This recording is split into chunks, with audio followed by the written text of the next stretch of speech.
Part 2, The Descent. Chapter 7, The Leak. The crash and the shouted orders jerked me from a fitful sleep. I sat up on my cot, my heart already hammering against my ribs. In the dim, green-tinged light of the parking garage, I saw 4 military policemen, their faces hard, surrounding Fletcher's cot. He was being hauled to his feet, his arms wrenched behind his back before he was fully awake. "What is this?" he demanded, his voice rough with sleep but laced with a defiant clarity. "Specialist Park, you are under arrest for seditious conspiracy in violation of the Uniform Code of Military Justice," an MP captain stated, his voice cold and loud in the cavernous space. The words seditious conspiracy seemed to suck all the air out of the garage. Every soldier was awake now, frozen, watching the scene play out like a terrible dream. They didn't let him dress. They marched him out in his t-shirt and shorts, his boots unlaced. He didn't struggle, but as he passed our row of cots, his eyes scanned the faces and locked onto mine for a fraction of a second. It wasn't a plea. It was an accusation. Then he was gone, the heavy metal door clanging shut with a finality that felt like a death knell. For a long moment, there was only silence, broken by the hum of the generators. Then, the whispers began. They rustled through the garage like a poisonous wind. What did he do? Seditious conspiracy? What does that even mean? It was Adam who found me an hour later during a latrine break. He pulled me into a shadowy corner, his face ashen, his hands trembling. "He recorded it," Adam breathed, his voice barely audible. "The speech. On his phone. He sent it to a reporter at the Post." The pieces snapped together with terrifying clarity. Fletcher's smart remarks, his knowledge of soul, his unwavering moral certainty. He hadn't just been complaining, he'd been building a case.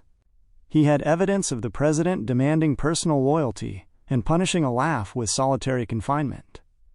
And now he was gone. "They took his tablet, his phone, everything," Adam whispered, his eyes wide with terror. "They're going through all his communications." Who he talked to? Ben. We sat with him. We listened. The full weight of it crashed down on me. This wasn't just about Fletcher. The administration was actively, aggressively silencing dissent. They were making an example of him, and they were hunting for anyone else who might be infected with the same disease. Doubt. A surge of nausea washed over me, part fear, part guilt. I remembered Fletcher's questions at the lunch table, his desperate attempt to make us see the line we were approaching. I had stayed silent, wrestling with my own conflicts, too afraid to voice agreement. My inaction now felt like a betrayal. And as I looked at Adam's terrified face, I realized a new, chilling fear. My silence hadn't protected me. In this new America, doubt was sedition, and guilt was decided by association.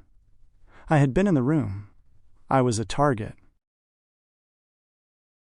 Chapter 8. Shift Change. The order came down at 0600, delivered by a tight-lipped lieutenant we'd never seen before. "First squad, 2nd platoon, fall in with full kit. You're being rotated to an interior perimeter. Effective immediately." A low murmur went through the garage. Interior perimeter. The words sounded benign, administrative. But after the spectacle of Fletcher's arrest, nothing felt benign. We were being moved from the public eye, pulled from the fences and checkpoints where the world could see us, and drawn deeper into the beast's belly. Sergeant Evans's face was a stony mask as he inspected us. The arrest had hollowed him out. The man who had once barked orders with confident authority now moved with a grim, mechanical precision, his eyes avoiding prolonged contact with any of us. "You heard the lieutenant," he said, his voice flat. "Full battle rattle. Let's move." The transition from the gritty, open-air chaos of the exterior to the hushed, marble-clad interior of the Capitol was jarring. One moment, we were breathing in the cold, diesel-tinged air, the sounds of distant protests and idling engines in our ears. The next, we were swallowed by a monumental silence, our boots echoing ominously on polished stone floors that gleamed under the soft glow of recessed lighting. The air was still and climate-controlled, smelling of lemon-scented polish and old paper. It was a sacred space, a temple of democracy, and we were entering it as armed sentries. Our new post was a corridor in the Russell Senate office building, a long, high-ceilinged passageway lined with heavy, dark wood doors bearing the names of senators. Our stated mission was to secure the corridor and prevent unauthorized access. It was profoundly unnerving. We weren't guarding against an external threat. We were positioned inside, between the lawmakers and their own staff, between the offices and the chambers. For the first hour, we stood at parade rest, trying to blend into the architecture. The silence was profound. Then, a door cracked open down the hall. A young aide, her face pale and streaked with tears, scurried out, clutching a stack of binders to her chest. She glanced at us, her eyes wide with a fear I recognized from combat zones, the fear of imminent, unpredictable violence, before ducking into another office. That's when the sounds began to filter through the silence. It was a low, mechanical whir, punctuated by the sharp rip of paper. It came from behind several of the closed doors. Shredders. They were working in overdrive. I watched as two staffers emerged from an office, struggling with a heavy, black trash bag filled to bursting with paper. They didn't speak as they hauled it down the hall toward a service elevator. The whispered conversations started next.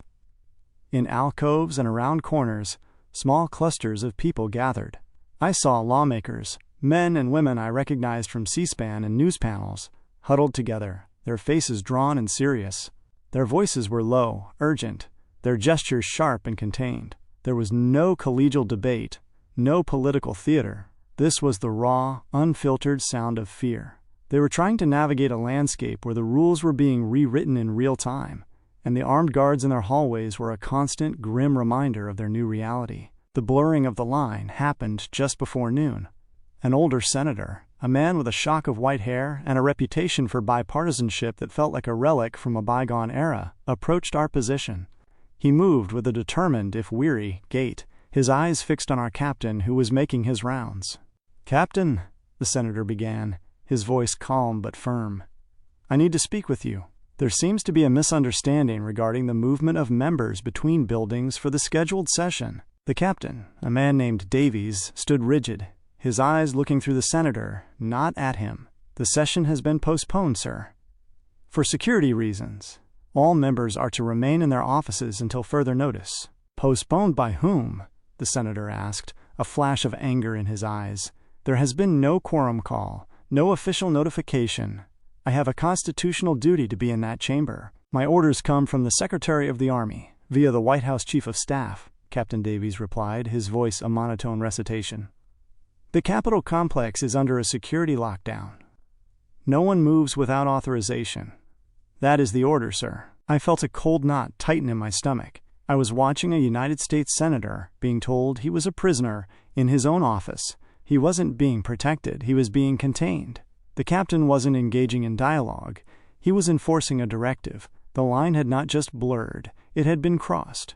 The senator's shoulders slumped slightly, the fight draining out of him as he processed the sheer, bald-faced nature of the power being wielded against him. He looked at us, the soldiers forming the physical barrier to his freedom, and his gaze was not one of anger, but of profound, heartbreaking sadness. He turned without another word and walked slowly back to his office, the door clicking shut with a sound of finality. The rest of the shift passed in a slow, tense crawl. Every whisper from a staffer felt like a potential secret. Every glance from a passing officer felt like an assessment of my loyalty. The grandeur of the building, with its soaring ceilings and historic artwork, now felt like a gilded cage. We were the jailers. The thought was a poison in my mind. During a brief respite, Garcia and I were posted near a large window overlooking an interior courtyard. "This is wrong, Sarge," Garcia murmured, his voice barely a whisper. He wasn't looking at me. He was staring out at the barren winter trees. "That senator. We're not helping him. We're holding him. Our orders are to secure the building, Garcia," I said, the response automatic, hollow. The old mantra of the military, follow orders, don't question the bigger picture, felt like a thin shield against the moral shrapnel flying around us. "Secure it from who?" he asked, finally turning to look at me. His young face was etched with a confusion I felt deep in my bones. "From them? The people who work here? Is the threat the guy who wants to go to work and do his job?" I had no answer. Fletcher's ghost was in this hallway, his voice a silent, accusing echo. Are you ready to do whatever it takes to protect the people and the Constitution? When our shift finally ended and we were marched back through the labyrinthine corridors, the building felt different. The statues of past leaders seemed to watch us with stony disapproval. The famous rotunda, where I had once felt a surge of patriotic pride, now felt like the epicenter of a terrible sickness. We weren't guarding a symbol of freedom. We were enforcing its quarantine. Back in the stale air of the parking garage, the sense of oppression was, paradoxically, even heavier. We had crossed a threshold. We were no longer on the outside looking in. We were inside the machine, and we had seen its gears grinding against the very principles it was built to uphold.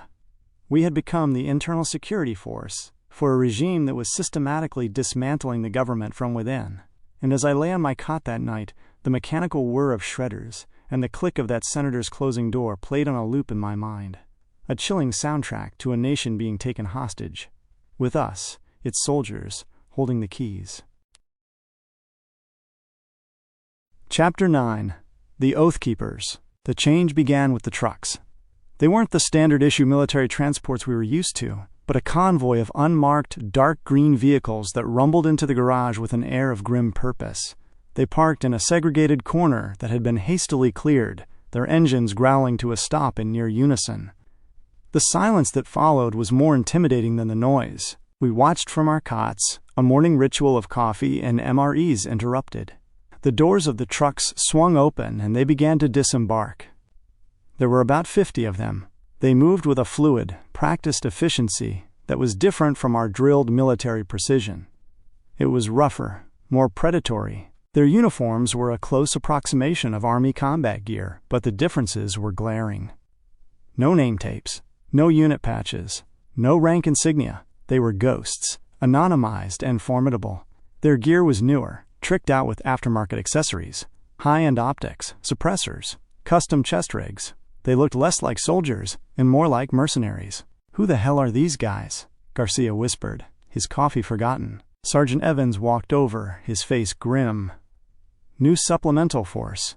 They're here to, quote, bolster security operations. You are to afford them every courtesy and cooperation. But you do not report to them. Understood?" "Supplemental from where, Sarge?" I asked, my eyes fixed on the newcomers. They were already setting up their own comms array and command post, a hive of activity that deliberately ignored us. "That's need to know, Ben," Evans said, his voice low. "And we don't need to know. Just keep your head down and do your job." But Garcia, ever the resourceful one, had already been digging. He sidled up to me an hour later during a lull, his phone, a contraband device he kept well hidden, in his hand. He showed me a cached news article from a few months back. "Look," he hissed, zooming in on a grainy photo.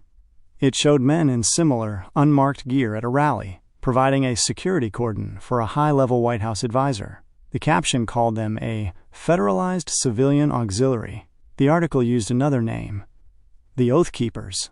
"They're a militia," Garcia breathed, his eyes wide.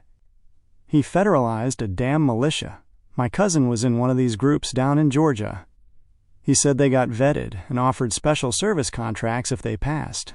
He said it was for when the real Patriots are needed." A cold knot, which had been forming since Fletcher's arrest, tightened into a hard, frozen ball in my stomach. This wasn't a supplement. This was a replacement. The administration was bringing in its own private army, men whose loyalty wasn't to the Constitution or the chain of command, but directly and solely to the man who had empowered them. We, the regular military, were now suspect. Our first direct interaction came that afternoon.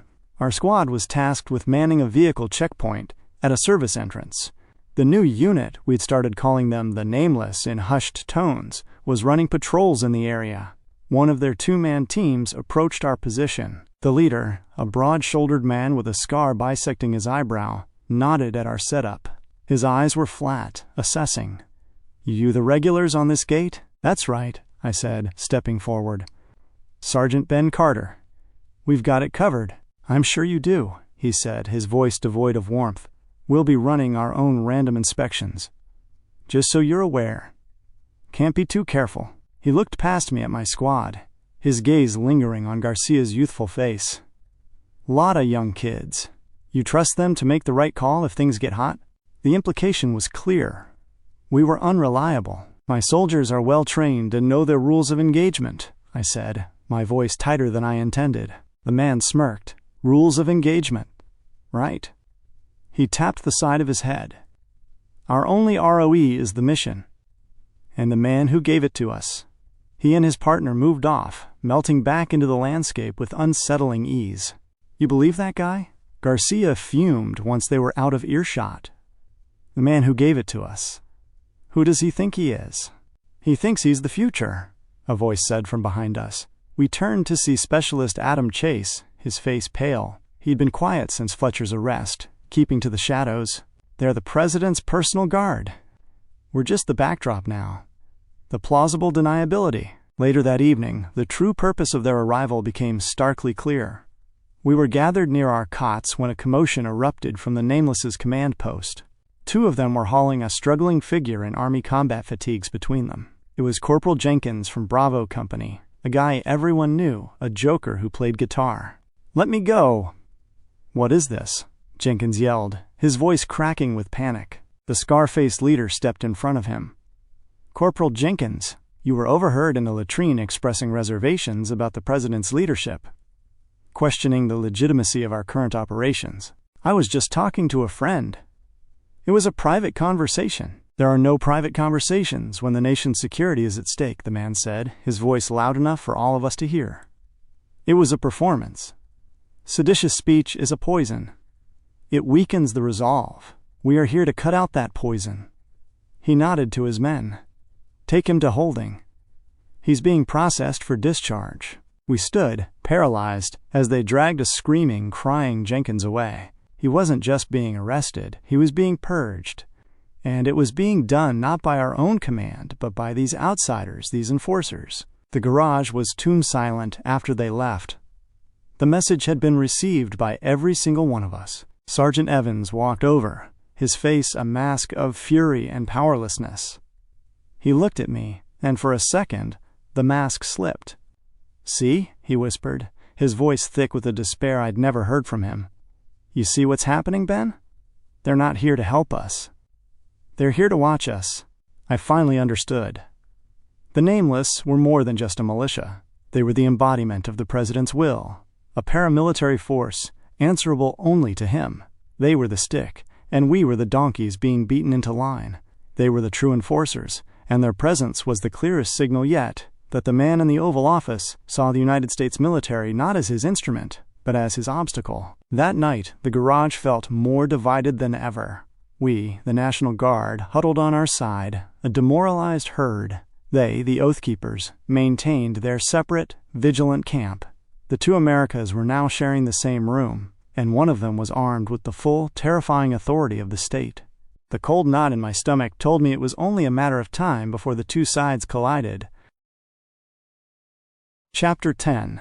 The First Command. The order came not through our chain of command, but directly from the Nameless. It was the man with the scar, who we'd learned was called Chief by his men.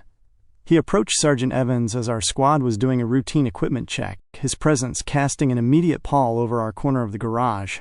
"Sergeant, we have an operation. Your squad will provide perimeter security," Chief stated. It wasn't a request. It was a declaration. Evans stood a little straighter, his jaw tightening.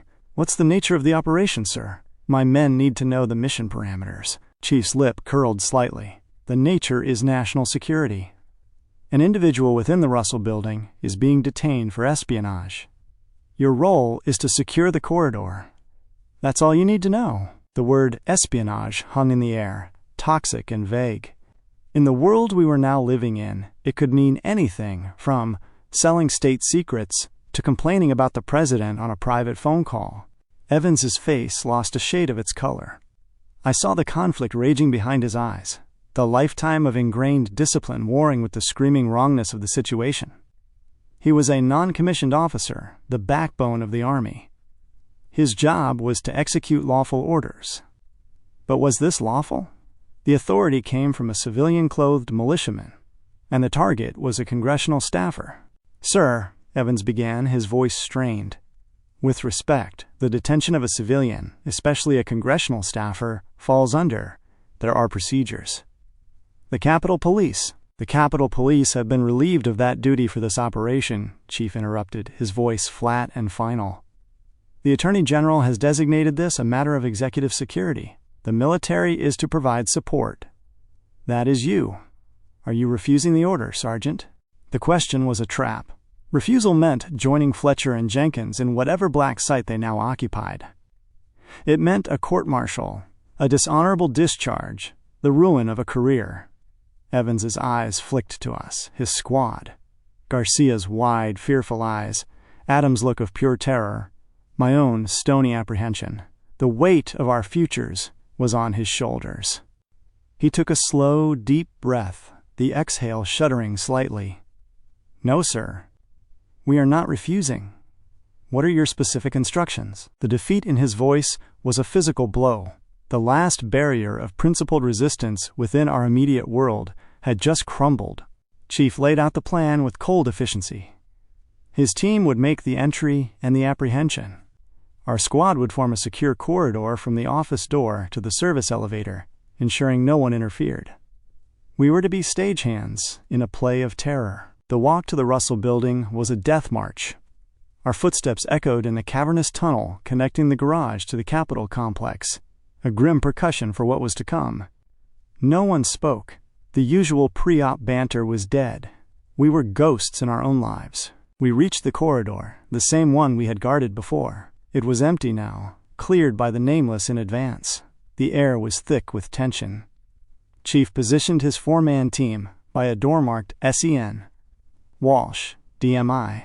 He gestured for us to form two lines, creating a human funnel from the door down the hall.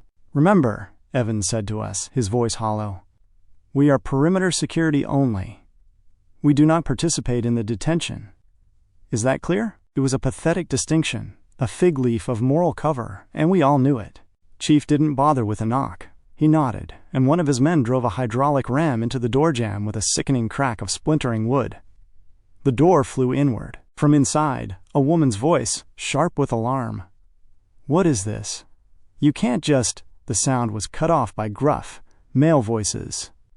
Lena Petrova, by the authority of the Executive Office of the President, you are under arrest for espionage and seditious conspiracy. What? No. This is insane. I have rights. Let go of me.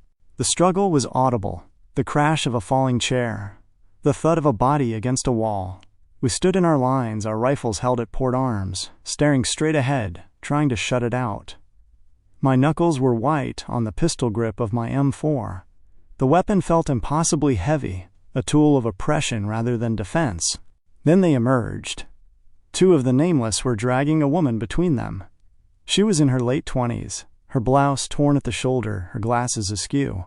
Her face was a mask of sheer, uncomprehending terror. My name is Lena Petrova.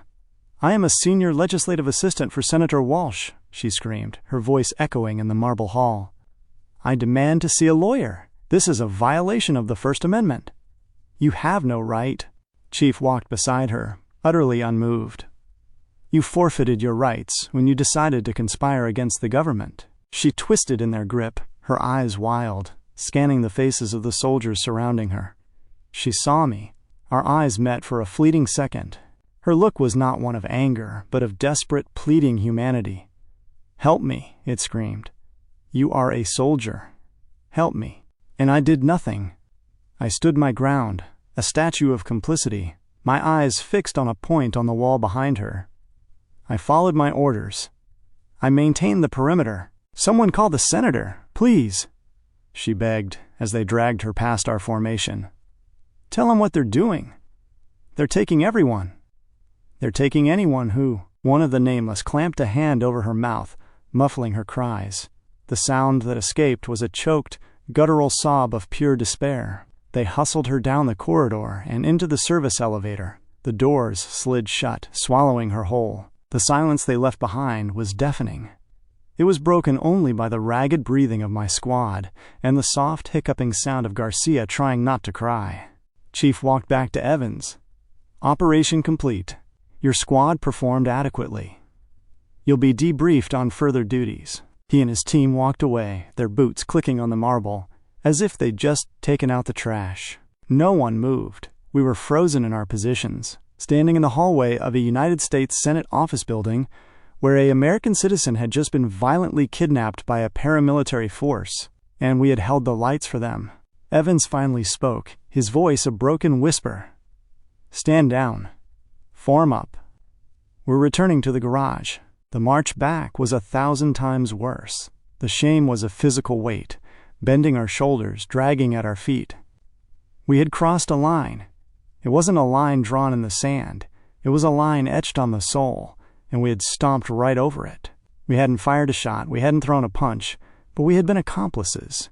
We had used our presence, our uniforms, our authority as soldiers, to legitimize a monstrous act. Back in the garage, the world had taken on a sinister hue.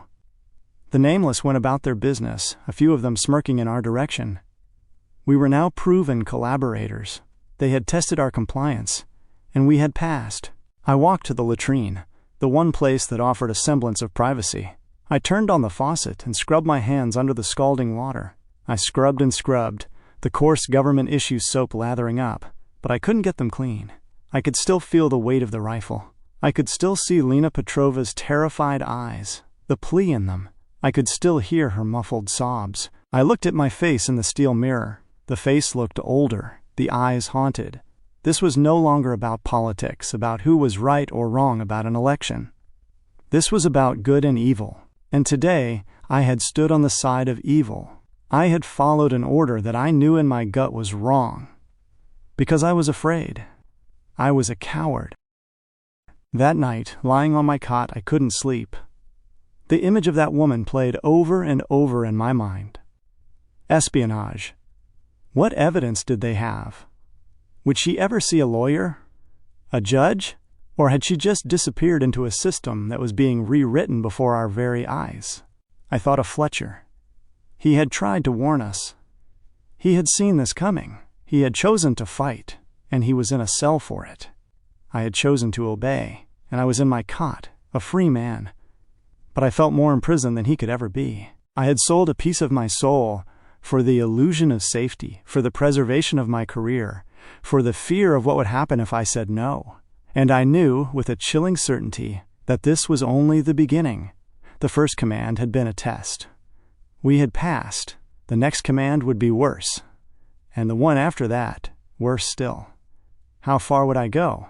How much of my soul would I have left by the time this was over? The shame was a fire in my veins, and that night I couldn't wash the feeling of it from my hands. It was a stain that had seeped right down to the bone. Chapter 11. The Ghost of Arlington. The air in the garage had become a solid thing, thick with the smells of sweat, diesel, and fear. It was a taste on the tongue, a weight in the lungs. Every time I closed my eyes, I saw Lena Petrova's face, heard the muffled sob as the elevator doors closed. The shame was a constant, low-grade fever. I found myself avoiding the eyes of my squad, especially Garcia, whose youthful idealism had been shattered, replaced by a hollowed-out stare. Sergeant Evans had retreated into a shell of silent, robotic efficiency, speaking only to issue terse commands. I needed to get out. I needed to breathe air that wasn't filtered through the moral rot of the Capitol. When the call came over the radio for volunteers for a funeral detail at Arlington, my hand shot up before I'd even fully processed the thought. Evans looked at me, a flicker of understanding in his exhausted eyes. "Carter, you and Garcia. Go. Be back by 1600. The bus ride out of the city was like emerging from a subterranean tomb. As we crossed the Potomac, the world seemed to slowly reinfuse with color. The sky was a hard, brilliant blue, the winter sun glinting off the river. The oppressive, fortified heart of D.C. receded in the rearview mirror, replaced by the rolling, serene hills of Virginia. I pressed my forehead against the cool glass of the window, feeling the tension in my neck and shoulders begin to unknot, just a fraction. Arlington National Cemetery was a different world. A sacred world. The second we passed through the gates, the very texture of reality changed. The frantic, paranoid energy of the Capitol was replaced by a profound, majestic silence. The air was clean and cold, carrying the scent of damp earth and pine. Endless rows of white headstones, precise and silent, marched over the green hills, a breathtaking geometry of sacrifice. We were there to supplement the old guard for the funeral of a master sergeant, a career soldier killed in a training accident. As we formed up near the old post chapel, the contrast between us, the National Guardsmen in our slightly worn practical gear, and the old guard in their immaculate dress blues, was stark. They were statues of honor and tradition. What were we? We were men from a dirty war being fought in the hallways of our own capital. A captain from the old guard, ramrod straight with a voice that carried quiet authority, addressed us. "Gentlemen," he began, his eyes scanning our small group, "thank you for assisting. Our duty today is simple, but sacred. We are here to honor a brother in arms. We are here to provide a final, dignified farewell to a hero, and to show his family that their nation has not forgotten his service. Every movement, every gesture, will be witnessed by a family whose world has just ended. Your bearing, your professionalism, is the last memory this nation will provide them. Do not fail him." His words were a bucket of cold water. Do not fail him. I had already failed so many. We took our positions along the path the Kazan would take. I stood at parade rest, my back to a grove of ancient oaks, their bare branches like skeletal fingers against the sky. The silence was broken only by the distant call of a bird and the hushed rustle of the wind. My mind, for the first time in days, grew still. There was no room for the chaotic noise of politics here. There was only the weight of honor and the finality of death. The family arrived. A young woman, the widow, her face a mask of stoic grief, clutching the hand of a small boy who couldn't have been more than 5. The boy held a folded American flag to his chest, his little face confused and serious.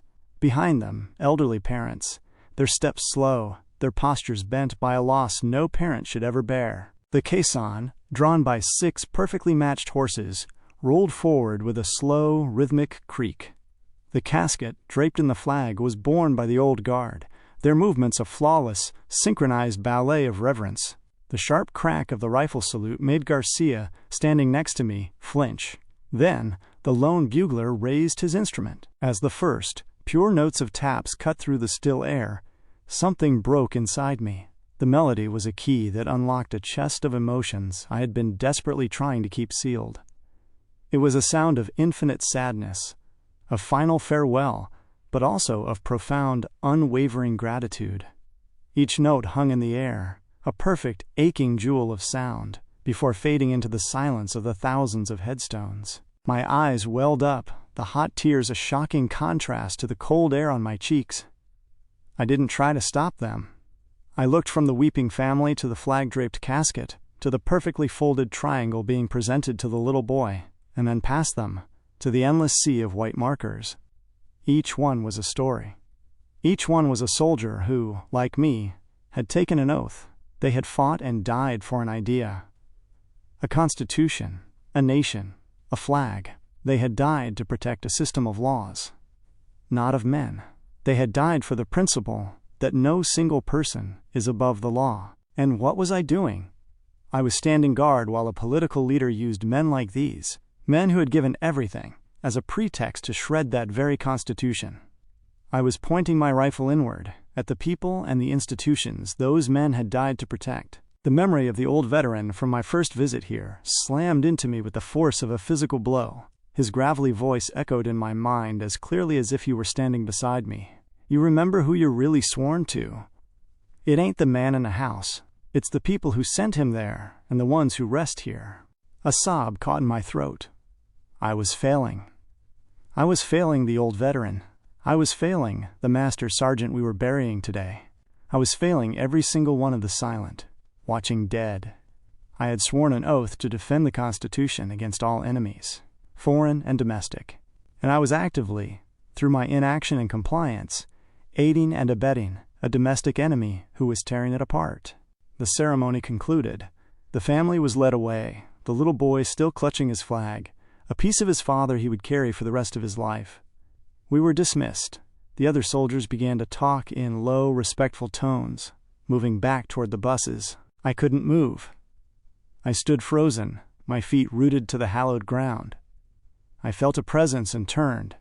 The captain from the old guard was standing nearby, his eyes not on me, but gazing out over the graves. "It hits you different out here, doesn't it?" he said, his voice quiet, devoid of its earlier command cadence. I could only nod, wiping roughly at my face with my sleeve.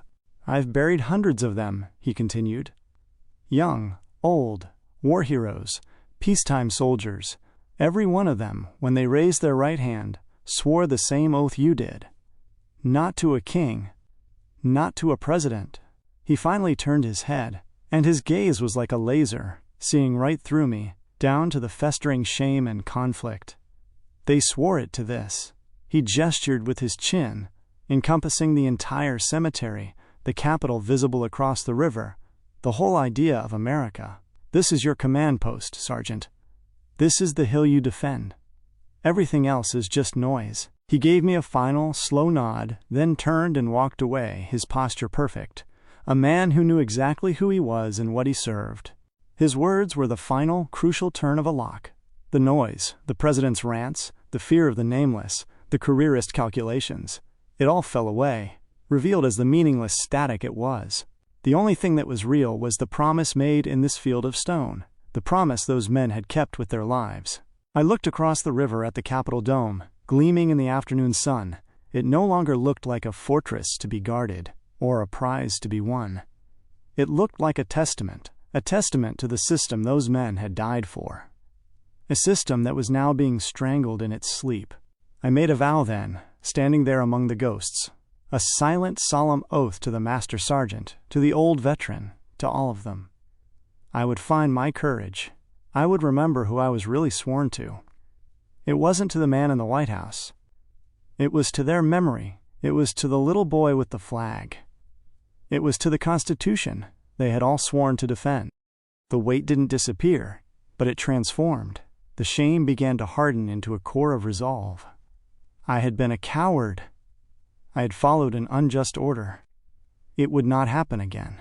The next time I was given a command that betrayed my true oath, I would remember the sound of taps and the sight of these endless, silent rows. I would remember the price that had already been paid for the ideals I was betraying. I walked back to the bus, my steps slower, more deliberate. Garcia was already on board, staring out the window. He looked at me as I sat down next to him. "You okay, Sarge?" he asked quietly. "No," I said, my voice low but firm. "But I will be." As the bus pulled away, carrying us back toward the belly of the beast, I didn't look back. I didn't need to. I carried Arlington with me now, a silent granite strength in my soul. The ghost of that Master Sergeant was my new commander. And I would not fail him again. Chapter 12. The Breaking of Evans. The new order arrived not with a shouted command, but as a digital ghost, materializing on the secure tablets issued to all NCOs.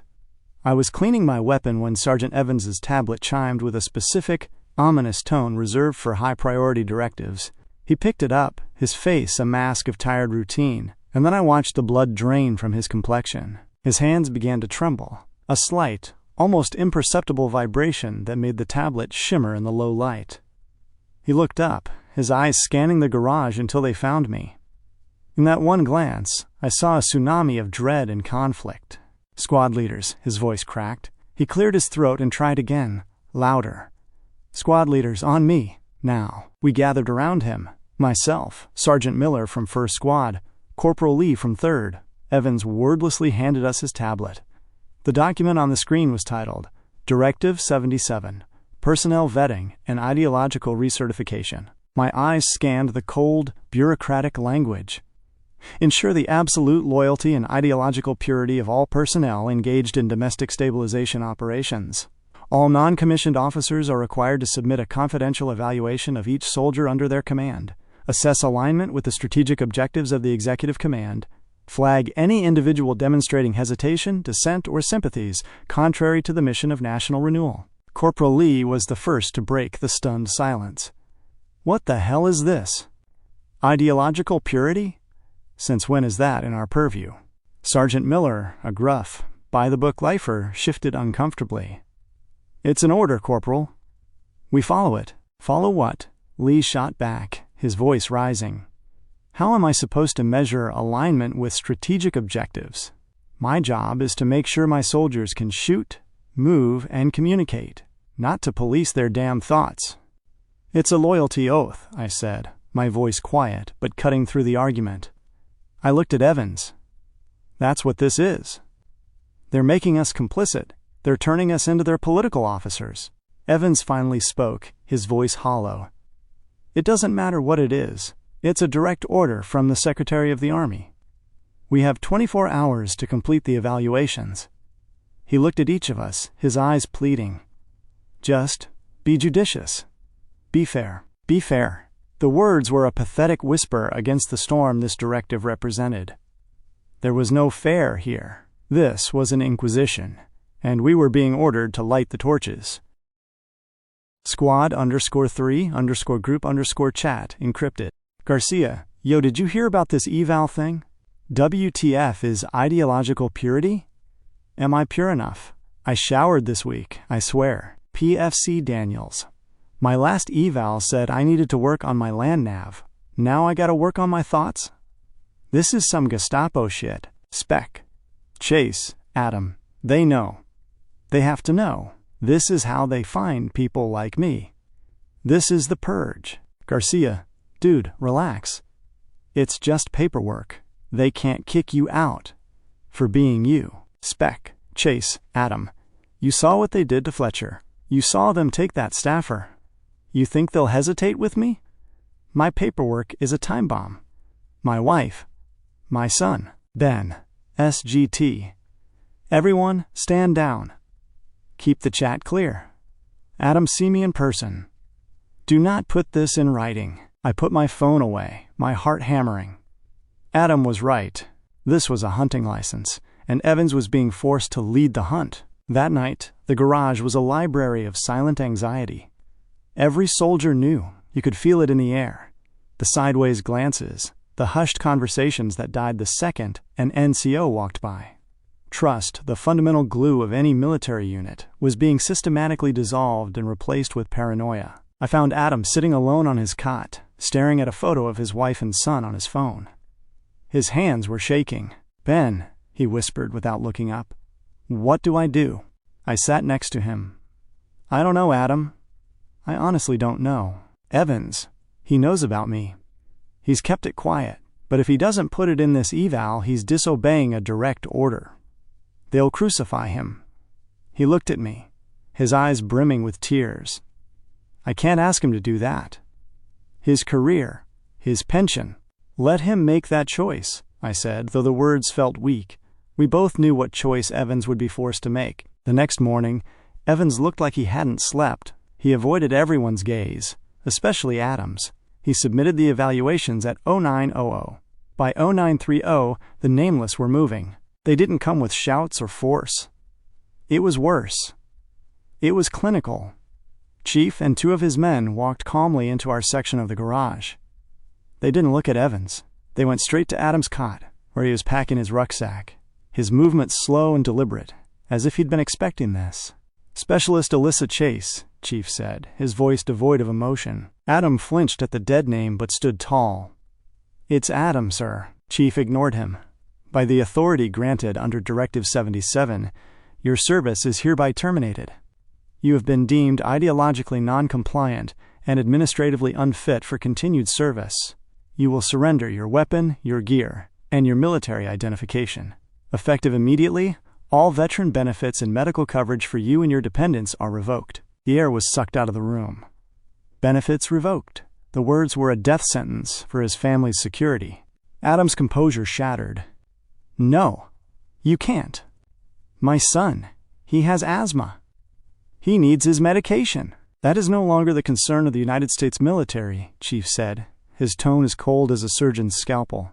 "You have 10 minutes to gather your personal effects. You will be transported to the edge of the security perimeter and released." It was happening in front of all of us. A soldier, a member of our squad, was being cast out, destitute for the crime of being who he was. Garcia took a step forward, his fists clenched. "You can't do this." One of the nameless shifted his weight, his hand resting on the butt of his sidearm. The threat was silent but clear. "Stand down, Garcia." Evans's voice was a ragged croak. He was standing now, his face a twisted mask of agony. He was watching the direct consequence of his judicious evaluation. Adam looked at Evans, and the look wasn't one of anger, but of profound, heartbreaking understanding. "It's okay, Sarge," he whispered, his voice breaking. "You didn't have a choice." That broke Evans more than any accusation could have. He took a staggering step back as if he'd been shot. They marched Adam out. He didn't look back. The last we saw of him was his back, his civilian backpack slung over his shoulder, walking out of the garage and into an uncertain, terrifying future, his family's safety net ripped away. The silence that followed was the loudest I have ever heard. It was a physical pressure, suffocating and absolute. Hours later, long after night had fallen, I found Evans. He wasn't at his cot. I discovered him sitting on the cold concrete floor in a dark, remote corner of the garage behind a stack of pallets. He had his head in his hands, and his body was racked with silent, shuddering sobs. The strong, confident sergeant was gone. In his place was a broken man. He didn't look up as I approached. "I signed the paper, Ben," he whispered, his voice raw.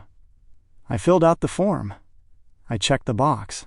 I handed them the knife and told them where to cut." I sat down beside him, leaning against the cold wall.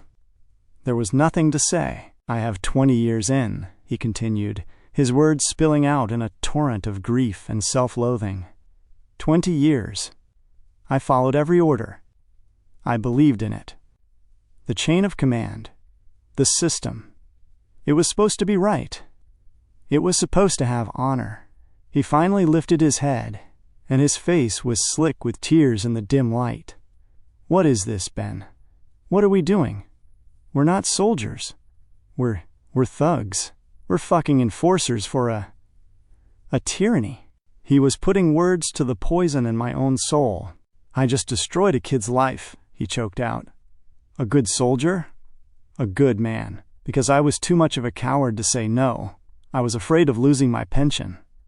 My 20-year letter, I traded his family's future for my own." He let out a strangled, horrible sound. "I have lost my soul, Ben. I can feel it. It's gone. My soul is gone." The words echoed in the cavernous space. I thought of my vow at Arlington, my promise to find courage. Evans's breaking was a terrifying preview of what happened when you failed to find it. "The chain of command is broken," Evans said, his voice dropping to a dead, flat whisper. "It's corrupt. It's evil. And I am a part of it." He looked at me, his eyes begging for an answer I didn't have. "What do we do now, Ben? What the hell do we do now?" I had no answer. I just sat there in the darkness with my broken sergeant, the two of us adrift in a sea of shame, watching the last lights of our honor flicker and die. The breaking of Evans was a seismic event.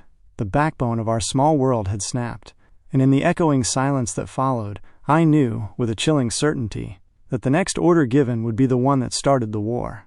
Not the war outside, but the one right here, in this garage. And I was now the ranking NCO of a squad that had nothing left to lose. Chapter 13. The American Radio. The purge of Adam Chase didn't just break Sergeant Evans. It shattered the last illusion of unity within our squad. The garage was now a fractured landscape of silent factions. We, the original guardsmen, moved through our duties like ghosts, speaking only when necessary, our eyes perpetually downcast. The nameless, emboldened by their power, now patrolled our section with a possessive swagger, their presence a constant, unspoken taunt. The trust that was the bedrock of a fighting unit had been replaced by a thick, toxic mistrust. It was in this suffocating atmosphere that Garcia became our unlikely savior.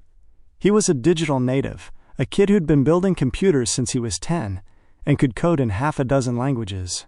The official military networks were now a wall of propaganda. Executive news alerts flooded our tablets, painting a picture of a grateful nation supporting the president's firm hand and necessary measures against deep state saboteurs. Social media platforms accessible from the DC Wi-Fi were heavily censored, their algorithms pushing pro-administration content and shadow banning dissent. But Garcia had a plan.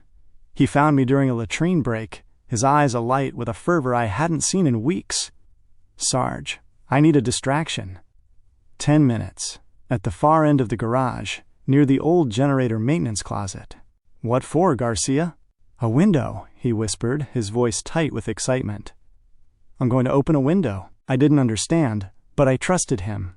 That night I feigned a blown fuse box near the nameless command post, drawing a few of them over with a flurry of confused questions about electrical schematics. It was enough. While I played the dumb NCO, Garcia, armed with a spool of wire, a cheap smartphone, and a mess of components he'd scavenged from broken comms gear, worked his magic. He found me an hour later, a grim smile on his face. "Follow me." He led me to the maintenance closet. It was filled with the smell of dust and oil. In the corner, hidden behind a stack of moldering manuals, was his creation, a smartphone connected to a crude, wire-wrapped antenna that snaked up into a ventilation shaft. A single, frayed pair of earbuds was plugged into it. "Put this in," he said, handing me one bud. I did. Static hissed, then a voice, crisp, British, and terrifyingly clear, cut through the noise. Reporting from London. The White House has yet to comment on the mass resignations from the State Department, with the Deputy Secretary for Management citing an irreconcilable breach of ethical duty. This follows the freezing of assets belonging to 17 senators who have been vocal in their opposition to what the BBC's security correspondent is now openly calling a creeping coup in Washington. I stumbled back, grabbing a shelf for support. The world tilted. A creeping coup. The words, spoken with the detached, authoritative tone of the BBC, were a bucket of ice water. This wasn't just our paranoid fear. The world saw it too. They were naming it. "Garcia," I breathed. "How?" "Shortwave," he said, his grin widening. "They can censor the internet, jam local FM, but cracking down on international shortwave broadcasters? That's a whole other level. They haven't gotten around to it yet. This is the BBC World Service. Wait till you hear Al Jazeera." We began a new, secret ritual. In shifts of 2 or 3, we would sneak into the closet, the door barred from the inside, and huddle around Garcia's American radio, as he dubbed it. We were starved for truth, and he was providing a feast. BBC World Service broadcast snippet. Anchor. And in economic news, world markets continue their precipitous fall for the 3rd straight day. The Dow Jones has plummeted another 8% amid fears of a full-blown constitutional crisis in the United States. The German Chancellor, Friedrich Merz, in a strongly worded statement, expressed profound alarm at the suspension of habeas corpus for military personnel and the deployment of what appear to be loyalist paramilitary forces in the American capital. Correspondent. That's right. The visual of unmarked soldiers, so-called Oath Keepers, patrolling the halls of Congress has sent a shockwave around the globe. The image is jarring, reminiscent of authoritarian regimes, not the world's oldest democracy. There are reports, unconfirmed but persistent, of a parallel government forming on military bases loyal to the Joint Chiefs, who are said to be in a standoff with the Commander-in-Chief. We listened, our faces pale. "Parallel government?" Garcia muttered. "The Joint Chiefs? Holy shit." The broadcasts from Al Jazeera were even more stark. Al Jazeera English broadcast snippet. Anchor. The United Nations Secretary-General has convened an emergency session of the Security Council to discuss the situation in America. Meanwhile, on the ground, reports from our correspondents in New York, Chicago, and Los Angeles describe the largest protests in a generation. Police in several cities have struggled to contain the crowds, with millions demanding the president step down and allow the constitutional process to proceed. Field reporter, over sounds of a massive crowd. "The mood here is one of both fury and fear, John. People I've spoken to feel they are witnessing the end of American democracy in real time. They speak of family members in the military they can no longer contact, of a news blackout, and of a profound sense that the institutions they trusted have been weaponized against them." Hearing the sounds of those protests, the chants, the sheer scale of them was a revelation. We were isolated in our concrete bunker, told we were protecting the nation from chaos, but the chaos was the nation rising up against what we were doing. We weren't peacekeepers. We were the ones the world was protesting against. We were the instruments of the autocrat. The psychological impact was seismic. The carefully constructed reality of the executive news alerts crumbled to dust. We weren't heroes on a necessary mission.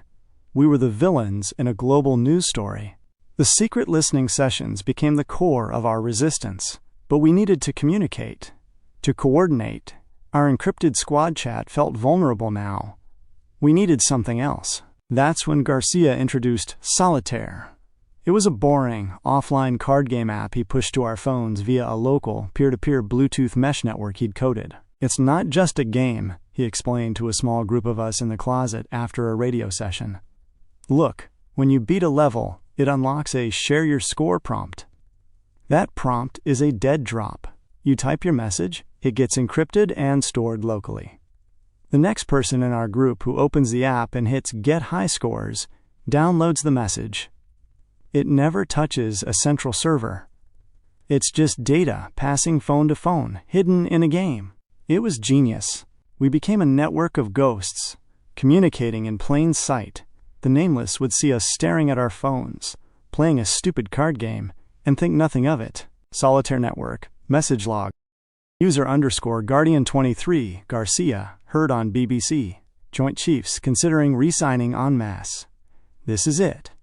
The break, user_Broken Arrow, me, confirmed.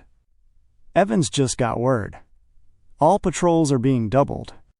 Nameless are on high alert. They know the world is watching. User_QuietMan, PFC Daniels. My sister in Seattle just got this new app.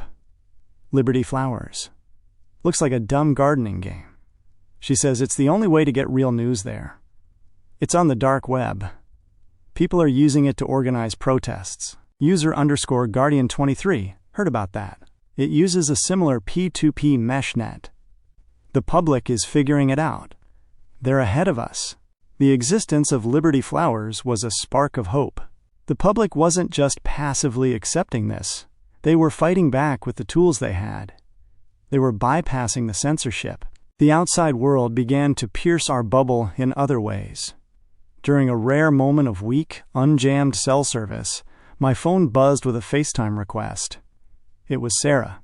I ducked into the maintenance closet, my heart in my throat. Her face filled the screen, etched with a fear I'd never seen before. Ben. Oh my God, you're okay. I'm okay, honey. What's going on? Are you and the kids safe? We're safe, but Ben, it's crazy here. The video jostled, and she pointed her phone out the window. I could see the street in our quiet suburban neighborhood. A line of cars honking with flags, not American flags, but makeshift banners in red, white, and blue that read "Hold the line" and "Resist," was slowly parading down the street. It's like this every night. The Patriot caravan, they call it. They're trying to intimidate anyone who speaks out. The video then shifted to a TikTok video she screen recorded. It showed a young woman in a coffee shop. At Truth Teller Bean. So my cousin is a staffer for a senator. He got this weird app, Liberty Flowers, right? You have to download it from the dark web inside, a copy of Candy Crush. It's wild. Anyway, he says the word inside the Capitol is that the soldiers are being forced to do these crazy things against their will. He said if you see a guardsman, look at their helmet. If they've scratched a small X near the strap, it means they're a friend. They're on our side. Pass it on. #SilentX. #Capital Resistance. An X. A simple mark. A symbol of solidarity. I felt a lump form in my throat. The public knew. They knew we were trapped, and they were giving us a way to signal. The most devastating communication came for Sergeant Evans. He received a video message sent to a throwaway email account Garcia created for him. It was from Adam Chase. Evans called me into the closet, his hand trembling as he held his phone. You need to see this. He hit play. Adam was sitting in a dimly lit room. He looked exhausted, years older. Hey, Sarge, Adam began, his voice flat. I'm okay. We're staying with my wife's parents in Pennsylvania. It's safe, for now. He took a shaky breath. I'm not sending this to make you feel worse. I know you did what you had to do. This isn't on you. It's on them. He leaned closer to the camera, his eyes burning with intensity. But you're still there, Sarge. You and Ben and Garcia. You're still in the belly of the beast. I saw the news. The whole world sees it. They see what's happening. You have to know. You're not alone. There are good guys out here. Millions of them. And they're counting on the good guys still in there." He paused, wiping his eyes. "My son, he asked me why the bad soldiers took Daddy away from the army. I told him they weren't all bad soldiers. I told him that some of them, the very best ones, were still inside, waiting for the right moment to be heroes." He looked straight into the camera, a flicker of his old spirit returning. "Don't wait too long, Sarge." The video ended. Evans slumped against the wall, the phone dropping to the floor. He didn't cry. He was past that. He just looked resolved. "The American radio," he said softly. "It's not just a radio, Ben. It's a mirror. And it's showing us what we've become." He looked at me, and for the first time since Adam's dismissal, there was a clear, sharp light in his eyes. It wasn't the light of duty or obedience. It was the light of rebellion. "We're the instruments of an autocrat," I said, echoing the Al Jazeera report. "No," Evans said, his voice hardening into steel. "Not anymore." That night, as I lay on my cot, I took my helmet from my pack. I felt the smooth Kevlar surface near the chin strap. With the tip of my combat knife, I carefully, subtly scratched a small, shallow X. It was a tiny act, a whisper of defiance. But in the oppressive silence of the garage, it sounded like a thunderclap. We were no longer just listening to the truth. We were preparing to join it. The silent war within the garage was about to find its voice. Chapter 14. The Line. Dawn broke not with light, but with song. It started as a faint hum, a vibration on the air that was felt more than heard. We were on the perimeter fence on the Capitol's west side, a position that had become a grim theater of absurdity and fear. But this was different. The sound grew, resolving into a familiar, haunting melody. Amazing Grace. They emerged from the side streets not as a mob, but as a procession. Hundreds of them, men and women, young and old, of every color, led by a front line of clergy in collars, stoles, and kippas. They carried no weapons, only signs that read "Peace" and "Return to God," and "Soldiers, remember your oaths." They held hands, their voices rising in a unified, powerful hymn that cut through the tense silence of the military cordon. It was a prayer vigil, a direct, spiritual challenge to the machinery of fear that had gripped the city. My grip tightened on my rifle. This wasn't the angry, shouting crowd we'd been briefed to expect. This was something far more dangerous to them, something morally unassailable. Sergeant Evans stood rigid beside me. I could feel the conflict radiating from him. The broken man from the garage was gone, replaced by a NCO facing an impossible test. His eyes, locked on the singing crowd, were windows to a civil war raging in his soul. His military conditioning screamed obey, control, disperse. The memory of Adam's face, and the ghost of his own honor, screamed protect. The Nameless saw it too. Chief, his face a granite mask of contempt, strode up to our position, his gaze sweeping over the peaceful assembly. "Unlawful assembly," he declared, the words a death sentence. "They are attempting to breach the perimeter through psychological means. They will be dispersed." He turned to Evans. "Sergeant, your squad will form a skirmish line and advance. You will use crowd control measures. Physical force is authorized. Push them back." Evans didn't move. "Sir, they're praying. They're unarmed." "That is a direct order, Sergeant." Chief's voice dropped to a venomous whisper. "Or would you like to join your friend Specialist Chase in civilian life?" The threat hung in the air. I saw Evans's jaw muscle twitch. The weight of his 20-year career, his pension, his entire identity, pressed down on him. He had already sacrificed Adam on that altar. Could he do it again? Could he order us to charge into a prayer circle? His voice, when it came, was a hollow, broken thing. "Squad, form a skirmish line." The order landed like a physical blow. We looked at each other, Garcia, Daniels, the others, our little family, bound by shared shame and secret radios. We were being ordered to break a peaceful prayer circle. This was the line, the one we all knew was coming. Mechanically, we formed the line, rifles held across our chests, shields raised. We were a wall of camouflage and polycarbonate facing a wall of faith. The hymns continued, We shall overcome now, the voices growing stronger, more defiant, as they saw us prepare to advance. My heart was a trip hammer in my chest. This was it, the moment my vow at Arlington demanded action. But fear is a powerful narcotic.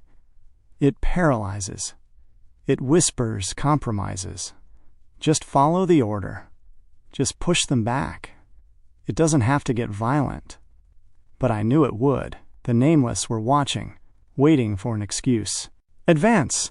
Evans yelled, the word tearing from his throat. We took one step, then another. Our boots crunched on the pavement in grim unison.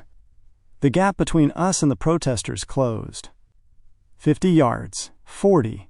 I could see their faces now. A young rabbi, his eyes closed, singing with fierce devotion. A black pastor, holding a cross high, tears streaming down his cheeks. A Muslim woman, in a hijab, her hands raised in prayer. Then I locked eyes with her, an elderly white woman, her hair a cloud of silver, her face a roadmap of a long life. She wasn't singing. She was just looking at me, her eyes a deep, calm blue. There was no hatred there, no fear, only a profound, heartbreaking sadness. And a silent question. "What are you doing, son?" In that gaze I saw my grandmother. I saw Sarah. I saw the America I'd grown up believing in, the one of church potlucks and town halls, of peaceful protest and unwavering principle. The America that was supposed to be worth dying for, not worth destroying. My internal monologue, a frantic scream of fear and duty, went silent. The noise of the helicopters, the shouted orders, the singing, it all faded into a distant hum. There was only that woman's eyes and the memory of a bugle playing taps over a flag-draped casket. "This is your command post, Sergeant. This is the hill you defend." This was the hill, not the Capitol steps, not a perimeter fence. This line, right here, between tyranny and decency. My feet stopped moving. My squad advanced another step, but I was rooted. "Carter! Keep the line!" Evans shouted, his voice desperate. I looked at the silver-haired woman. I gave her a tiny, almost imperceptible nod. It was an apology. And a promise. Then, I did it. Slowly, deliberately, I lowered my rifle. The weight of it left my hands. I let it hang on its sling. I reached up, my fingers finding the small, scratched X on my helmet strap. I touched it, a final confirmation, and I took one step backward. Out of the skirmish line, the world exploded into sound and motion. "Carter! What the hell are you doing?" Evans roared. The nameless stirred, their hands going to their weapons. Chief's eyes narrowed, a predator spotting weakness. But I wasn't looking at them. I was looking at my squad. Garcia was staring at me, his young face a whirlpool of terror and awe. He saw my lowered rifle. He saw my step back. He saw the choice made real. "They're praying, Sarge," Garcia whispered, his voice cracking. Then, louder, "They're just praying." He lowered his own rifle. The clatter of its stock hitting the pavement was as loud as a gunshot. "Stand fast, Garcia," Evans pleaded, but the spell was broken. PFC Daniels, a quiet kid who just wanted to go home, looked from the praying crowd to the advancing nameless. He swallowed hard, and then he, too, lowered his weapon. "I didn't sign up for this," he said, his voice trembling but clear. "I won't do it." One by one, like dominoes falling, the members of my squad broke ranks. Rifles were lowered. Shields were dropped. We were no longer a skirmish line. We were a group of men, standing in defiance of an unjust order. The prayer vigil had stopped singing. They were watching us, their faces filled with a stunned, hopeful awe. The elderly woman brought her hands together as if in prayer, her eyes closed, a single tear tracing a path through the wrinkles on her cheek. Chief's face was purple with rage. "This is mutiny. You are all under arrest. Oath keepers, seize them." The nameless moved forward, their weapons now raised at us. We were unarmed, facing our own countrymen who were ready to treat us as the enemy. But Sergeant Evans finally moved. He didn't lower his weapon. Instead, he spun around, placing himself between our unarmed squad and the advancing nameless. "Halt!" he bellowed, his voice echoing with an authority I hadn't heard from him in weeks. It was the voice of the sergeant he used to be. Chief stopped, stunned. "Step aside, Sergeant. You are relieved." "My soldiers are following their conscience," Evans said, his voice shaking but firm. He was standing on the line, finally choosing a side. "They are refusing an unlawful order. You will not touch them." "I gave that order," Chief snarled. "And I am countermanding it," Evans said, squaring his shoulders. The broken man was gone. In his place stood a leader. This ends now. For a long, eternal second, the two forces faced each other. The Loyalist militia with their advanced weapons, and a broken-down National Guard sergeant with nothing left to lose but his soul. It was the sound of the cameras that broke the standoff. The protesters, the international press that had been hiding among them, were filming everything. The image of American soldiers aiming weapons at other American soldiers who had sided with a prayer vigil was beaming around the world, live and uncensored. Chief saw it. He saw the optics. He saw his victory turning to ash. With a final, venomous glare, he signaled his men to stand down. "This isn't over," he spat at Evans. "You've just signed your own death warrant." He and his men retreated, melting back toward the Capitol. The silence they left behind was electric. The prayer vigil erupted not into cheers, but into a soaring, triumphant rendition of the battle hymn of the Republic. "Glory, glory, hallelujah." We stood there, my squad, surrounded by the people we were supposed to be fighting, being serenaded by them. Garcia was crying openly. Daniels had a wild, disbelieving grin on his face. Evans turned to look at us. His face was pale, but his eyes were clear. He looked at me, and he nodded. It was all that needed to be said. We had done it. We had crossed the line. We were traitors to the regime, but we were patriots to the Constitution. We had lost everything, our careers, our safety, our place in the machine. But as I stood there, listening to the hymn and looking at the faces of my squad, I knew we had found something far more valuable. We had found our souls, and in doing so, we had reclaimed a tiny, battered piece of the soul of our country.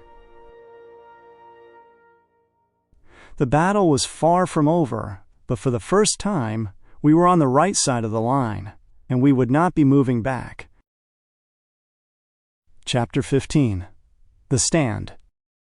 There was no time for celebration. Evans turned to us, his face ashen but his eyes blazing with a fierce, clear light. "Grab your weapons. Now. We are not safe here." We scrambled to retrieve our rifles, the metal feeling alien and hostile in our hands now. We had rejected their purpose. The weight was the same, but the meaning had transformed. It was no longer a tool of duty. It was an instrument of rebellion, a weight I now carried not for the government, but against it. "Listen up!" Evans yelled over the din of the cheering crowd, his voice a sharp crack of command. "We are now considered hostile by the United States government. Our lives are forfeit. We have one chance. We get to the general." As we formed up, a young woman darted from the crowd, her phone held high. "They're calling you the Capital 12, she shouted, her voice shrill with a mixture of terror and exhilaration. "It's everywhere. The silent X. It's a symbol." We moved out, a ragged, desperate group, jogging away from the perimeter we were sworn to guard. As we ran, I glanced back. The footage was already playing on a protester's phone, held aloft for others to see. There I was, frozen in time, lowering my rifle. My face, pale and determined, was being beamed around the globe. I was no longer Sergeant Ben Carter. I was a symbol, an unwitting embodiment of a resistance I was only just beginning to understand. We had drawn a line in the sand, and the tide was coming in. We had to find shelter, or we would be swept away. The stand was over. The war for our lives had begun. Our boots pounded a frantic, rhythmic tattoo on the pavement, a stark counterbeat to the chaotic thoughts screaming in my head. The world blurred at the edges, the gray buildings, the stunned faces of other soldiers we passed, the distant wail of sirens. My body was in motion, but my mind was tumbling down a rabbit hole of memory and consequence. How did I get here? The thought was a wrecking ball, shattering the last vestiges of my old identity. I remembered the rallies, the red hats, the feeling of being part of something, a movement of forgotten Americans taking their country back. I'd worn the word Patriot, like a badge of honor. It meant loving your country, supporting the troops, believing in its exceptionalism. It was a word we'd wielded against those we deemed un-American. I'd voted for him twice. I'd believed the hype, the us against them narrative. I'd believed he was the ultimate patriot. The ultimate patriot. The phrase echoed bitterly in my mind now, its meaning inverted, purified by fire. I thought of Fletcher, sitting in some dark cell, his career and freedom stripped for the crime of recording the truth. He had tried to warn us, to shine a light on the corruption of power. He'd sacrificed everything for a principle. Wasn't that the very definition of patriotism? Not blind loyalty, but loyal dissent. A love for country so profound, you would risk everything to save it from itself. And Adam Chase. My God, Adam. His sacrifice was a different kind of gut-wrenching. He hadn't chosen this political fight. His was a fight for the simple right to exist, to serve as his true self. He'd been cast out, his family's security destroyed, not for disloyalty, but for failing a test of ideological purity, concocted by a man who saw people as disposable pawns. He was a casualty in a war he never enlisted in, a patriot purged by the very system he'd sworn to protect. Then there was Corporal Jenkins, the joker with the guitar, dragged away for a nervous laugh. Where was he now? In a hole somewhere forgotten? These weren't traitors. They were canaries in the coal mine, the first to fall in the toxic atmosphere of absolute power. My lungs burned, but the physical pain was nothing compared to the moral vertigo. I had joined the National Guard to serve my community, to pay for college, to feel like I was part of something bigger than myself. I'd never imagined I would be running for my life through the streets of my own nation's capital, branded an enemy of the state by a president I'd once cheered. Sarah, Lily, Jack. Their faces flashed before my eyes, a searing image of everything I was about to lose. The frantic, encrypted call to Sarah played in my head on a loop. The fear in her voice. The sound of the angry mob outside our home. My home. I had brought this to their doorstep. My act of conscience had made my wife and children targets. The weight of that was heavier than any pack, any rifle. A good father protects his family. Was I protecting them by leading a mutiny, or was I signing their death warrant? But then I thought, what world was I protecting for them? A world where a president could deploy his own private army to arrest Congress? A world where soldiers were ordered to fire on praying civilians? A world where a man could be thrown in solitary for a laugh? That wasn't the America I wanted Lily and Jack to inherit. That was the America I was now, finally, fighting against. The ultimate patriots. The phrase came back to me, no longer bitter, but now with a clarion-clear meaning. We were the ultimate patriots. Not because we were the most loyal to a man or a party, but because we were placing our bodies, our lives, our very futures, between a tyrant and the Constitution we had sworn to uphold. We were the human shield for democracy. Evans, Garcia, Daniels, Lopez, me, the Capital 12. We were the last line of defense, the final barrier before the Rubicon was crossed. And the price for that was our lives. At any second, a sniper's bullet could find its mark. A squad of oath keepers could round a corner and cut us down. We would be labeled martyrs for a cause, but our children would be fatherless. Our wives would be widows. We would be erased from the official record, our memories slandered, our sacrifices twisted into a narrative of treason. We skidded into another service tunnel, the cold, damp air a shock after the bright chaos above. Our footsteps echoed like gunshots in the confined space. Every shadow was a potential ambush. Every distant shout was a hunting party. This was the cost. This was the raw, terrifying reality of choosing principle over power. Fletcher in his cell. Adam in exile. Jenkins in whatever black site they'd thrown him. And us, running like rats, our hearts pounding not just from exertion, but from the primal fear of being hunted. We were the ultimate patriots because we had everything to lose, and we were losing it, willingly, for the faint, desperate hope that the soul of the nation could be saved. We weren't heroes. We were scared men who had finally seen the line and refused to cross it. And as we ran for our lives through the bowels of the Capitol, I understood with a chilling finality that this was only the beginning. The stand had been the easy part. Surviving the aftermath would be the real war.